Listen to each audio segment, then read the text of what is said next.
Today we are going to see about the efficiency of an algorithm. One algorithm, when it will be very effective, maximum efficiency and minimum resource. In the maximum efficiency, we are going to see what is the efficiency here. That means how much effect the algorithm is going to be doing. And minimum resource means time and space.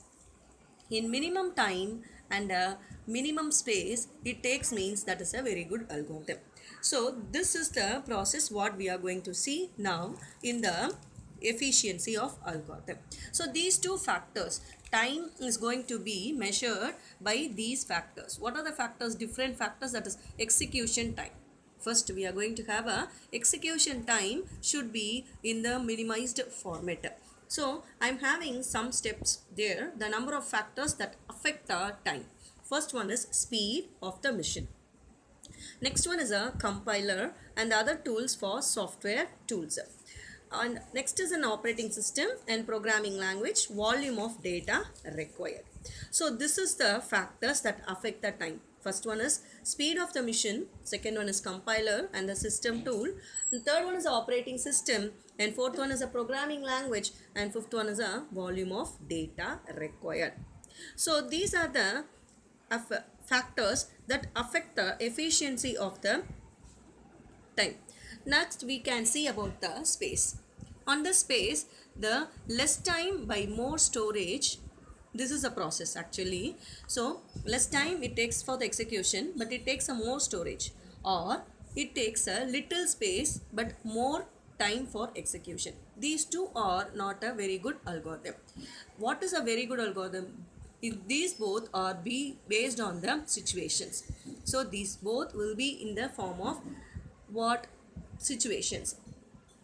And a very good algorithm is to be going to have a very small space and small amount for execution time. Okay, so this is a space time trade-off.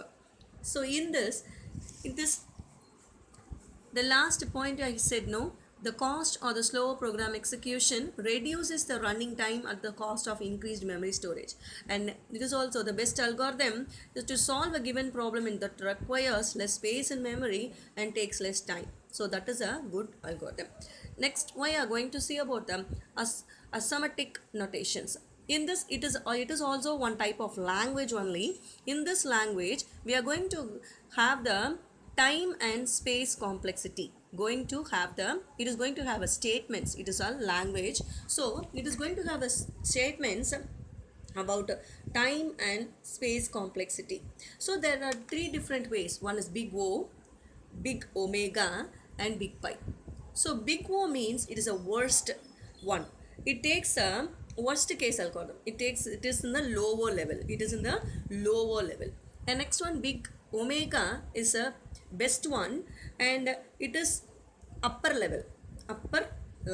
So it may be in a upper bound. This may be in a lower bound and this may be in upper bound. And this is big O is going to be the worst is equal to best, or lower minus upper. That means n log n. It is going to have the running time of that algorithm always falls in n log n in the best case and as well as in the worst case. So this is big O.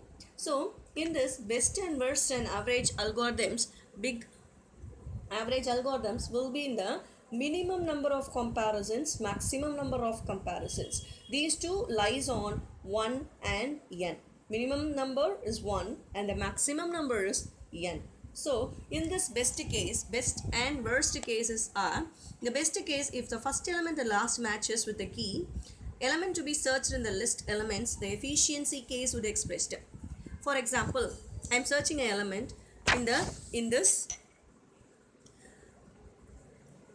table. I need to search the element 60. Means I need to split it into 2 and I need to verify 1 and 6. 1 and 5. Next I need to check 2 and 5, 3 and 5, 4 and 5, and 5 and 5 I get the odd. Fifth time I get the execution and the result. If suppose I am executing coming from the back means 5 and 9 and 8 and 9, 7 and 9 and 6 and 9, we are going to have means This is called the concept of searching an algorithm. On the next class, we see about the searching techniques, children. Thank you.